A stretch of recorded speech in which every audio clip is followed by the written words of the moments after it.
তৈরি হয়ে যান পৃথিবীর ইতিহাসে আজ পর্যন্ত বানানো সবচেয়ে বিপজ্জনক পাহাড়ি রাস্তার পেছনের গল্প জানার জন্য।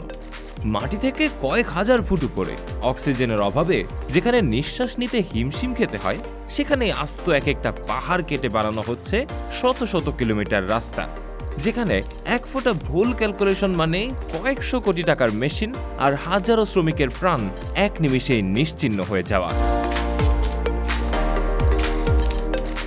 দক্ষিণ আমেরিকার আন্দিজ পর্বতমালা, এই পাহাড়ের উচ্চতা কখনো কখনো ৬,০০০ মিটারেরও বেশি।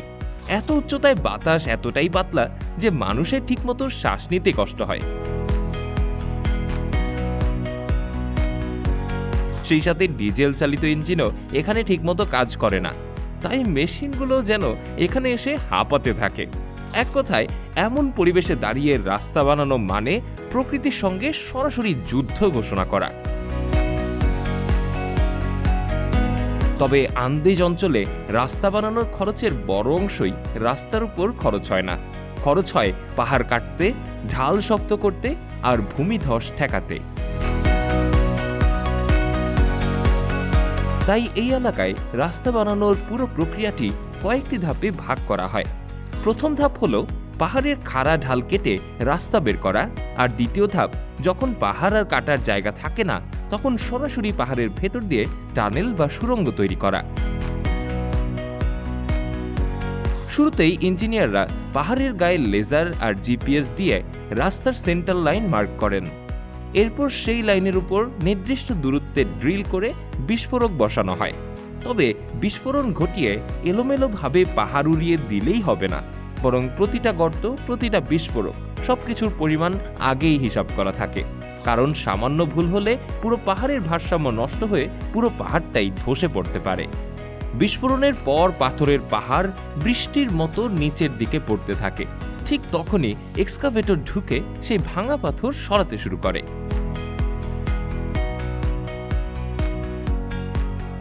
ট্রাকগুলো দাঁড়িয়ে থাকে একেবারে পাহাড়ের কিনারায়, যেখানে এক পাশে খোলা খাদ আর অন্য পাশে পাথরের দেয়াল। অনেক সময় জায়গার অভাবে পাথর সরাসরি নিচের ঢালে ফেলে দেওয়া হয়। এই কাজটা দেখতে যতটা স্বাভাবিক লাগে, বাস্তবে ততটাই বিপজ্জনক, কারণ একটুখানি ভারসাম্য হারালেই ট্রাক সহ সবকিছু নিচে চলে যেতে পারে। এরপর বুলডোজার দিয়ে পাহাড়ের গা ঘেঁষে রাস্তার প্রাথমিক কাঠামো তৈরি করা হয়। এই কাজ একবারে শেষ হয় না। ড্রিলিং, ব্লাস্টিং, কাটিং, গ্রেডিং, এই পুরো চক্রটা বারবার চলে। ধীরে ধীরে পাহাড়ের গায়ে একটা সরু, অসমান কিন্তু চলার মতো পথ তৈরি হয়। এরপর যখন মাটির স্তর কিছুটা স্থিতিশীল হয়, তখন ট্রাকে করে আনা হয় পাথর আর গ্র্যাভেল। গ্রেডার মেশিন দিয়ে মিলিমিটার ধরে ধরে ঢাল ঠিক করা হয়, কারণ পাহাড়ি রাস্তায় পানি জমে থাকলে কয়েক ঘন্টার বৃষ্টিতেই পুরো রাস্তা ভেসে যেতে পারে। এরপর পানি ছিটিয়ে রোলার দিয়ে প্রতিটা স্তর শক্ত করা হয়।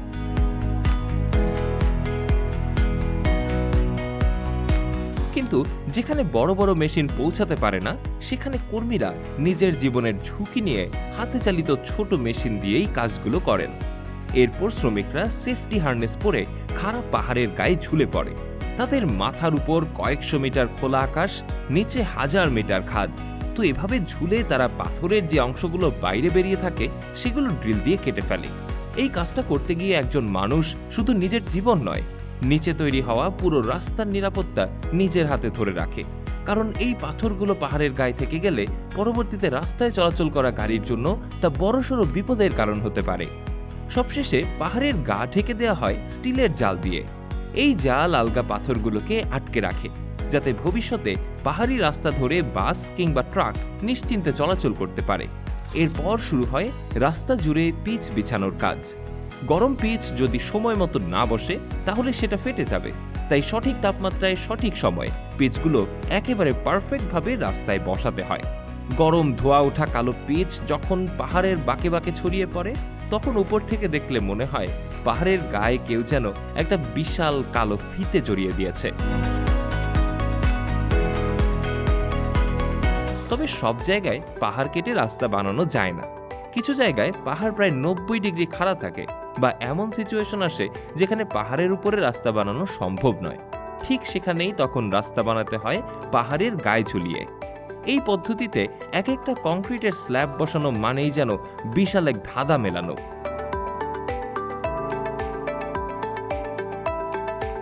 প্রথমেই পাহাড়ের ভেতরে শক্ত পাথরের মধ্যে স্টিলের অ্যাঙ্কর ঢুকিয়ে বড় বড় কংক্রিটের পিলার বানানো হয়।